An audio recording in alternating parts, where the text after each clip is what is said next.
This is Pathway to Recovery, an S.A. Lifeline Foundation podcast featuring hosts Tara McCausland, who is the S.A. Lifeline Executive Director, and Justin B., a sex addict living in long-term recovery. We have conversations with experts and individuals who understand the pathway to healing from sexual addiction and betrayal trauma, because we believe that recovering individuals leads to the healing of families.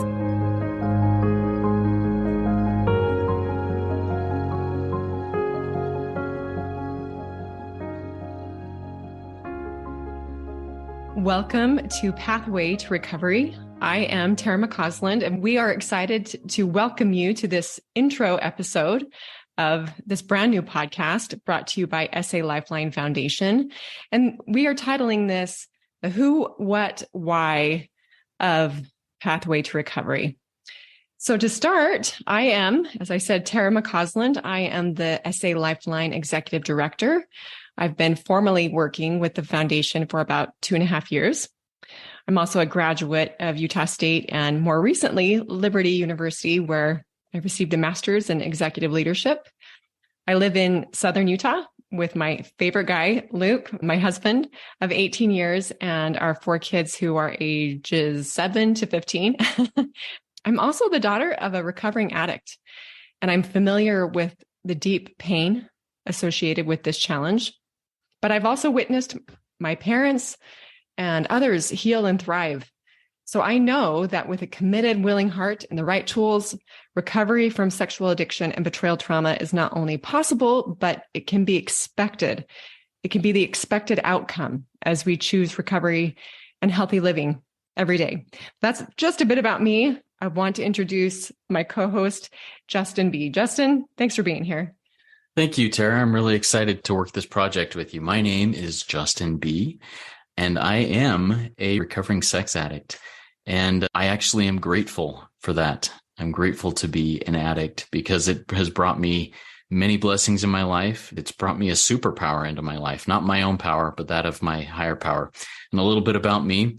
My date of sobriety, I'll start there, is June 19th of 2015. I am married 26 years to my beautiful wife, Heather. She's amazing. She's patient, and she's also working her recovery from betrayal trauma. We have 4 amazing kids, ages 23 down to 16. Getting old.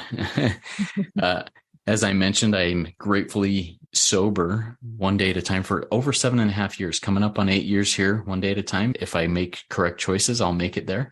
I've been in the rooms of recovery for more than 9 years now. And it's really has made a huge difference in my life. I'm grateful. God is using me in some amazing ways.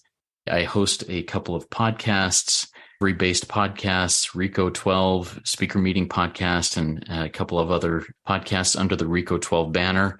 And I've had a lot of experience doing interviews with people, addicts and non-addicts alike, in a previous podcast that I hosted called Journey Through Life podcast. And this pathway that God has brought me down has really opened my eyes and mind to a lot of different things. Now, how am I connected with S.A. Lifeline Foundation? When COVID happened, I found myself without a 12-step fellowship. I was meeting in person, and all of a sudden that went away. And I had sponsored several people in sex addiction who had been attending SAL 12-step for several years and kept saying, Justin, this is your place. These are your people here. You need to come join in and join with us. Well, when COVID happened, I said, okay, I'll do that now because the meetings that I was facilitating and moderating went away. So I needed to find a fellowship. And I jumped into SAL 12-step, and these are my people. And in the process over the last few years, I've been sponsoring people through SAL 12-step. I've moderated a few meetings. And now I'm really fortunate and grateful to be on the board of SAL 12-step in helping serve this fellowship.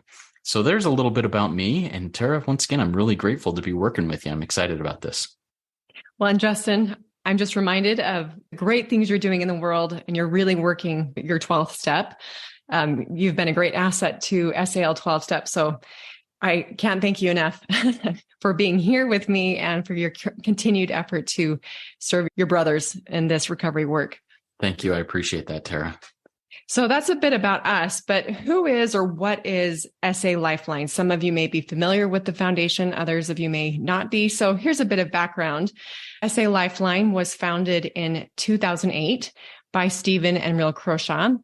And it was really their decades of experience with sexual addiction and betrayal trauma that led them to start S.A. Lifeline. So the mission of this organization is to help recover individuals and heal families. That is our goal, ultimately to heal families. And we'll talk more about that as we go. But we recognize there are many places you can go to find information about unwanted sexual behaviors and betrayal trauma. But what sets S.A. Lifeline apart is our aim to really harmonize all the necessary elements that are essential to achieve long-term recovery for individuals suffering from unwanted pornography use or sexual behaviors, as well as those who have been betrayed. And we give equal weight to both. Often you'll find an institution or an organization that will serve those who are suffering from addiction and others that will serve those who are betrayed. But we really try and give equal weight to both parties so that, once again, not only can the individual heal, but the marriage and the family. And we've helped thousands of people discover a pathway to healing. And we don't shy away from the fact that we do make the bold claim that 100% of individuals who are rigorously honest and follow this pathway of recovery heal and thrive. And that's why Justin and I decided to name this Pathway to Recovery. Those of you who are familiar with S.A. Lifeline know that we also offer a 12-step program. Tara, can I jump in and talk about that, since that's kind of where I'm coming from, is that 12-step side of things? Yes, please. So our 12-step program, which we refer to as SAL or SAL 12-step, was started in 2015, and it's a traditional 12-step meeting. We utilize as our foundation the 12 steps of Alcoholics Anonymous, adjusted with just a few words to come over and be pertinent to SAL and sex addiction. These meetings are free. They're non-denominational, God-centered, gender-specific, trauma-sensitive, sponsor-essential meetings, and are available for both betrayed women and addicted men. We recognize that sexual addiction and betrayal trauma is not gender specific. In fact, some of the people I'll be interviewing will find out that, sexual addiction is also something that women experience, and betrayal trauma is something that men also experience. Right now in SAL 12-step, we are currently growing to include those things also. But as things stand, we've got the men's only meetings that are the sexual addiction meetings, and the women's only meetings that are the betrayal trauma meetings. But because these meetings are run by volunteers working their own recovery, we have not as yet successfully started and maintained women's addiction meetings and men's betrayal meetings. We hope to in the future. And if you in the listening audience are ones that can really help out with that, jump in, let us know. We'll give you how you can contact us here in a few minutes, because that need is there every bit as much as the need for the men being the addicts and the women being the betrayed. Yes. So what then can you expect from this podcast? I'll invite Justin to take it away from here as well. Yeah, so I'm really excited about this. We've got some opportunities to talk with some really neat people. And the episodes that I'll really be focusing on hosting are those with the addicts, those who are addicted, and those who are betrayed. So I'll be hosting some long form conversations of probably about 30 to 45 minutes in length, typically, with sex addicts in recovery and with the spouses or loved ones, the betrayed of those addicts. As mentioned earlier, I have done a lot of podcasting and interviews. And for whatever reason, people kind of trust me and are willing to open up. And I can ask the questions that a lot of people just won't ask, and get the answers that a lot of people won't answer. And I don't do it. Well, my wife says I'm nosy, but I do it because I'm genuinely curious and interested as to what makes people tick, because I want to know what makes me tick, because I'm just like others and they're just like me. Mm-hmm. And the more I understand about others, the more I understand about myself. So I'll be asking these individualized and probing questions to encourage honesty to encourage open-mindedness and willingness in the recovery process. And those are three key things in recovery. I've got to be honest with myself and with others. I've got to be open-minded that, you know what? I don't know everything. I'm not God, and I don't know the solution to everything. No matter how many of these books I've read in my life, and no matter how many classes I've gone to, I don't know it all. I've got to be open-minded to understand more. And the willingness is I've got to be willing to do things that I have not been willing to do in the past. I have to say, you know what? I have not been willing to do therapy. I haven't been willing to go to a 12-step meeting because what if somebody I know sees me there? I have to be willing to do something new, because if I'm just doing the same old things over and over again, I'm not going to change. It's not going to happen. So in these episodes that I interview, anonymity will be maintained to the extent that the interviewed wishes it. I'm Justin B. I'm going to maintain my anonymity to the extent that it is attainable in this process. And I'm not going to expect people that I interview to give up any more than their name. And they could even come in as an alias if they wish. But that's how we're going to do it. We're going to be honest, open-minded, and willing in this process. And I'm really excited about that. The main episodes will come out every other week. And the week in between, we're going to have a really quick, Q&A type or little blurb type episode where Tara and I will, maybe a little banter going back and forth on the topic of the previous week, what's coming on. We'll take questions from our audience. If you have questions for us, we will have options and ways that you can reach out to us and ask those questions. We will read a passage or two from the SAL book and really dig in there. We'll just do these things so it's a quick 10 to 15 minute blurb episode just to get you excited about what's going on, give you a little bit more insight that maybe we didn't have the opportunity to go into deeper. But that's what those will look like. Tara, tell us a little bit about the ones you will be hosting. Yes. So I will be doing the expert guest interviews or guest expert interviews. These are individuals who are therapists, authors, who are doctors, people who have education and specialized experience in the field of betrayal trauma and sexual addiction. And we're very excited to bring to you some great interviews with people like Barbara Steffens. Roy Kim will be our first guest expert, a therapist out of Southern Cal. So we will have a great lineup for you of people that can not only educate, but also help give you hope that healing from sexual addiction and betrayal trauma is possible. And that really is the hope, is that we can provide, yes, education, but bottom line, hope for healing. And just as a side note, if you are interested in sending in a question, you can send us a question via our website at salifeline.org/contact-us. We'll just put the link in the show notes. How's that? And we may respond to your question on the podcast or via email. We're also looking forward to providing you with an English transcript on our website at salifeline.org. And we're working on getting transcription available in Spanish. So cross your fingers, stay tuned. We hope that's coming. Now to end, why are we doing this podcast? What is our objective? As I mentioned, we hope to educate and provide hope and a clear pathway to healing. One of my favorite quotes comes from the AA book, page 58, where it says, "Rarely have we seen a person fail who has thoroughly followed our path." Justin, what are your thoughts on that? Tara, that's also one of my favorite phrases from the big book. And it's because I have experienced it and I have seen it in many people's lives.